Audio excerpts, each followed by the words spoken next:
আমি আপনাদের বিচার কি করে করে দিব বলুন তো? তবে আমি একটা কথা বলতে পারি যে আপনাদের সুবিচার করে দিতে পারে। সুবিচার করে দেবে। আমাদের রাজ্যে রাজা ধনপতি সে ন্যায় বিচারক।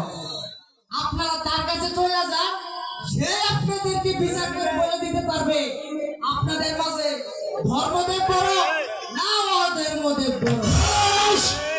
তোর কথা মতো আমরা এই মুহূর্তে ছোট ধর্মপুর রাজ্যে ধর্মপতির কাছে তার কাছে বিচার চাইব।